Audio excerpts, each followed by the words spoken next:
Hey everybody, it's Gray from Across the Multiverse, and I'm cozied on up.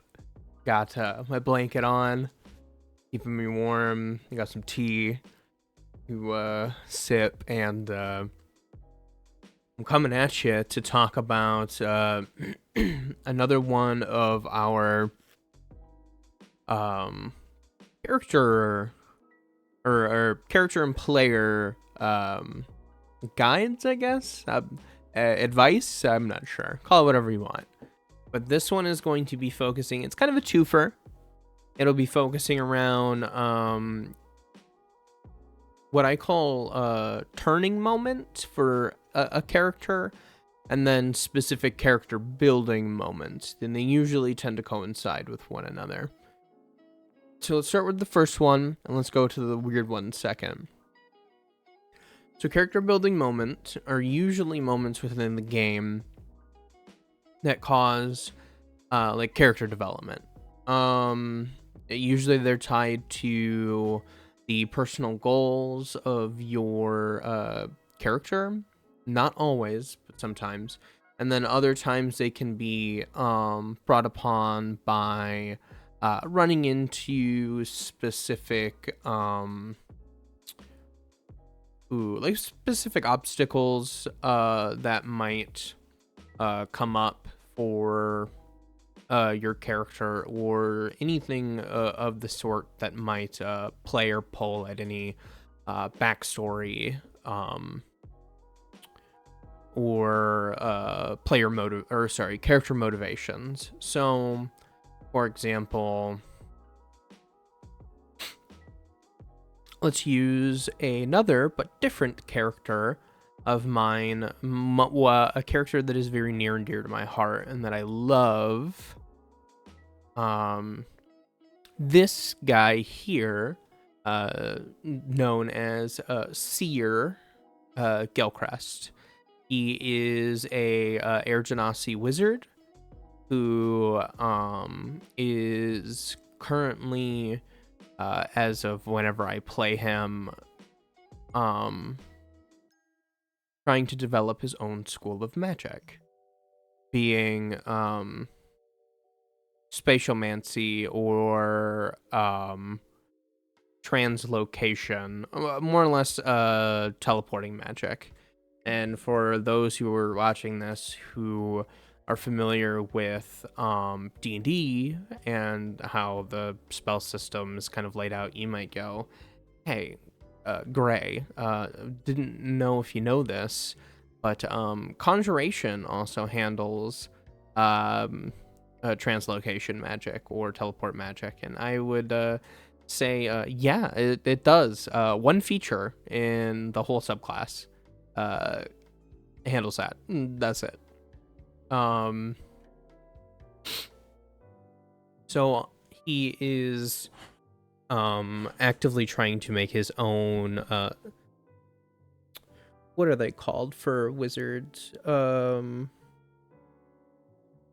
Tradition, I believe. His own arcane tradition. Or yeah, arcane tradition. Okay. So he's trying to make his own arcane tradition for the setting that he would be in, and that would be mostly teleportation magic. So that being kind of said, a good character development thing could be the completion of said said creation of magic. Though whenever I do play him, it is always a goal that I expect to take quite a long time, because I don't think that you would really be able to create an arcane tradition until at least 14th level, being that is when wizards get their final subclass feature. So I actually was able to play him up until a level in which he would have gotten that feature. And in getting that feature, he I had worked with the DM at the time to kind of build out a different type of wizard subclass for him. He stopped being a conjuration wizard and started being his own wizard. For some other things that might be worth bringing up, specifically for wizards, and that is this is for both DMs and players. Talk to one another about creating some spells or reflavoring some spells that the character would be either known for or would have made. An easy one would be, just subtly changing the damage type of one spell to another damage type, or pulling from some maybe supplemental or additional schools of magic and letting that character use them. Those could also be pivotal moments for a character with they are kind of going through their backstory or looking for specific things or doing specific tasks to achieve a goal. It is all about reward. Well, it's all about the journey, but the payoff is just as important. So for players, I would recommend working with your DM about being like, hey, like there's some milestones that I might want to hit. These are some of the things that I might be thinking about, or these are some of the like at this level, or like this level and this level, they might be some milestones, and just kind of work with your DM. The only way that you're going to know is if you bring it up. Like Seer had access to some graviturgy spells to kind of help with the flavor of everything, and we were kind of there were some spells that he had made that I had based off of a few other spells, or things that I think that just would have made sense, and you had a few classics and everything else, but these are all I kind of bring all of these up because they are all things that help further develop a character. So let's say wizard is let's take wizard off the table and let's play John Fighterman, who left his village to go be a guard at the capital and was trained with a sword. Well, John Fighterman isn't just John Fighterman, backstory, whatever else. Let's say during the times that he was training, as a guard, he saw a mercenary company come in and was skilled enough with the sword and wanted to test his mettle. And either the mercenary company bought him out of the rest of a contract, or he decided to career change or whatever. And he adventures around a little bit as part of a mercenary company. Well, he ends up hearing about, a legendary or a sword or a blacksmith. A blacksmith would probably be more fun. Who is said to be able to, make items for those that he deems worthy. Well, John Fighterman's now got a goal. He's got to find this blacksmith, and he's got to make sure that this blacksmith thinks that he's worthy. So that leads to, some adventures for John Fighterman. He can go around the countryside and play hero, and maybe that all culminates in reputation to be able to further achieve that goal. So, he gains a reputation as John Fighterman, through, whatever the group's name is, and eventually is able to either meet the blacksmith or get an audience with somebody who could introduce him. Well, now he's met the blacksmith. That's part of his goal. So there's some character development there. He's not the same kid from the farm. He's not even the same person from back when he was training as a guard. It's important to think about the aspects of your character in the adventure as they are going through it. The first video was finding out where your character starts. And this is a more nebulous concept where it's finding out where your character is going to go. So for someone like Seer or for someone like John, they start off wanting something. And by going through that, and like following through with that desire, they might end up realizing it may be something they don't want. Or it might be something that they want even more. So these are all things to consider. Or their priorities might change. Maybe they no longer want it for selfish reasons, but want it for others. Or, more now maybe they don't want it for altruistic reasons, and they are completely self-invested in this despite what it means for the people around them. And this is when we get into big character development moments. And these are turning points for characters. So when this character achieves a portion of their goal, it could be a turning point for them to become more ambitious, less ambitious, play into some of these tropes, play against them. Maybe they realize that some of the stuff that they had wanted isn't as good as they originally had thought, or maybe it is it comes with a cost. Now these are all things that the DM decides, but these are also things that you can work with your DM with. So they're all important. You'd be like, hey, this John Fiderman's fun. I'm really enjoying playing him. I would like to kind of maybe spice up, his goal a little bit. Maybe like I don't know if this is possible, but like maybe the blacksmith isn't a good person, or maybe we have to find these like items and they're held by bad people. Well, then you're doing a good thing, and you can kind of play it back and forth.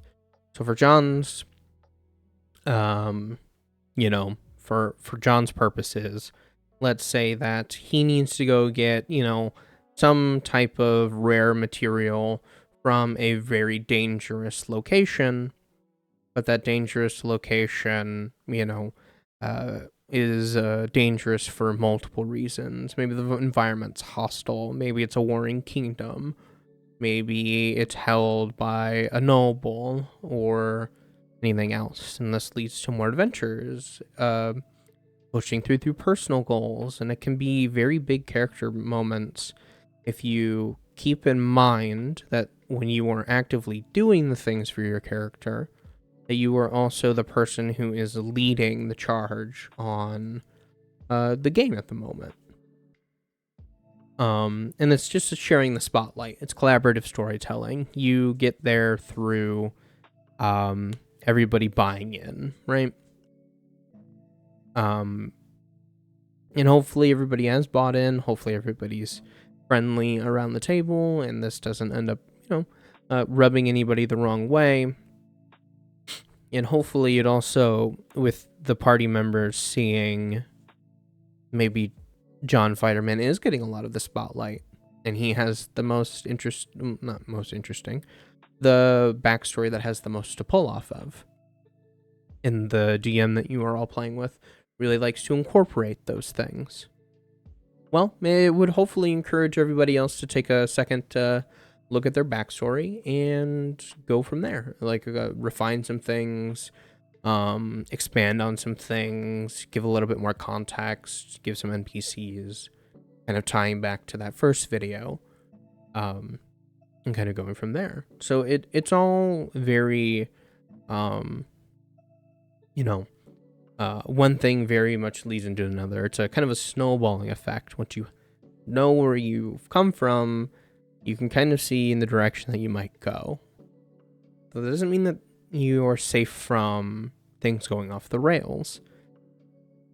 For example, let's say John Fiderman brings the party into the middle of two warring nations to find the MacGuffin that he wants for a sword, a shield, some armor, an item, whatever. Hopefully along the way, his goal has expanded upon meet the blacksmith, get the item. Maybe it's there's some more personal reason behind it. But that being said, let's say that, you go all, the party goes into the middle of two warring kingdoms for the item. And then one of the party members dies. Does that shift John Spiderman's goals? One of the people that he's been adventuring with for a really long time has just now died due to wanting to help John. Does that affect John? It should. Unless John is evil. And then does he realize that in that moment that he might not have cared for these people as much as he cared for his goal? And it's another character turning moment. It's a very big character turning moment. And it all kind of lends itself to this really, really fun way to storytell. Because you were actively working with the DM, you were actively working with other people. People start getting invested once personal goals for characters are kind of being touched on, and even better if you can tie your personal goals into one of the other characters' personal goals, so you guys are working in conjunction with one another to achieve something. And then sometimes those personal goals align with what's going on in the adventure, kind of in the plot that is mixed in with the DM, and then sometimes they don't. And that all just happens to do with, really conversing with your DM, making sure that you're not, if you really want that in-depth, plot alongside to run, a personal plot to run alongside the main plot, I recommend that you actively talk to your dungeon master about how to make those work. If you're a monster hunter and you're in a political game, maybe that might not be the right character, but it possibly could be if this political game takes place with a bunch of nobles arguing about monsters encroaching on the territory of the kingdom. And then a monster hunter could be very invaluable. It could shed a lot of light, and you might be the gruff Geralt of Witcher, or Geralt of Rivia Witcher, who doesn't much care for the politics, or you can be kind of a somebody who maybe comes from a noble background and is of the court, but is very much known for being capable, and kind of going from there. These are you foster these connections and work with the DM, and you work with the fellow players to all have a really awesome story. But I think that's gonna kind of take it for the character building moments, turning points for characters, for everything to kind of the page crashed. Guess it is time. But these turning moments that are really just important for your character. if you can tie them into others, that's even better. But you coming to the table with a sound character and then being able to further on those personal goals and having them actively affect how your character interacts with the world and views things is peak storytelling. It's the important part. But I think that's gonna call it for this one. I have been Gray with Across the Multiverse. Comment, like, subscribe, let me know what you think. I got a little friend here to say hello. And I hope to catch you guys all in the next one.